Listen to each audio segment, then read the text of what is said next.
American president Donald ട്രംപിന്റെ വെടിനിർത്തൽ പ്രഖ്യാപനത്തിന് പിന്നാലെ ഗൾഫിലേക്കുള്ള വ്യോമാക്രമണം ശക്തമാക്കിയിരിക്കുകയാണ് ഇറാൻ.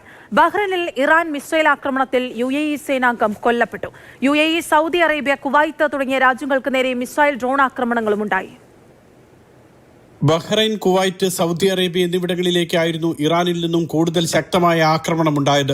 UAE, ബഹ്റൈൻ സംയുക്ത സേനയ്ക്ക് നേരെയായിരുന്നു ബഹ്റൈനിലെ മിസൈൽ ആക്രമണം. സേനയിലെ ഒരംഗം കൊല്ലപ്പെടുകയും 5 സൈനികർക്ക് പരിക്കേൽക്കുകയും ചെയ്തതായി UAE പ്രതിരോധ മന്ത്രാലയം സ്ഥിരീകരിച്ചു. ബഹ്റൈൻ സേനയിലെ അംഗങ്ങൾക്കും ആക്രമണത്തിൽ പരിക്കേറ്റിട്ടുണ്ട്. സൗദി അറേബ്യയിൽ കിഴക്കൻ പ്രവിശ്യയെ ലക്ഷ്യമിട്ട് 36 ഡ്രോൺ ആക്രമണ ശ്രമങ്ങളുണ്ടായി. ബഹ്റൈനോട് ചേർന്ന് കിടക്കുന്ന ദമാം അടക്കമുള്ള മേഖലകളിലായിരുന്നു ആക്രമണം. ആക്രമണ ശ്രമങ്ങളെല്ലാം പരാജയപ്പെടുത്തിയതായി സൗദി അറേബ്യ അറിയിച്ചു. കുവൈറ്റിന് നേരെയും ഇന്ന് അതിശക്തമായ ആക്രമണങ്ങളാണ് ഉണ്ടായത്. 24 മണിക്കൂറിനുള്ളിൽ കുവൈറ്റ് വ്യോമപരിധിയിൽ 17 ബാലിസ്റ്റിക് മിസൈലുകളും 13 ഡ്രോണുകളും കണ്ടെത്തിയതായി സർക്കാർ സ്ഥിരീകരിച്ചു. 13 മിസൈലുകൾ നശിപ്പിച്ചു.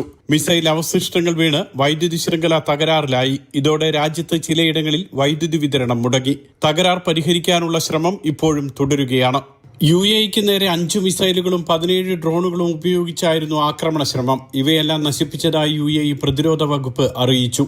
ഇതിനിടെ നാറ്റോ സെക്രട്ടറി ജനറലുമായി UAE president Sheikh Mohammed bin Zayed Al Nahyan ചർച്ച നടത്തി.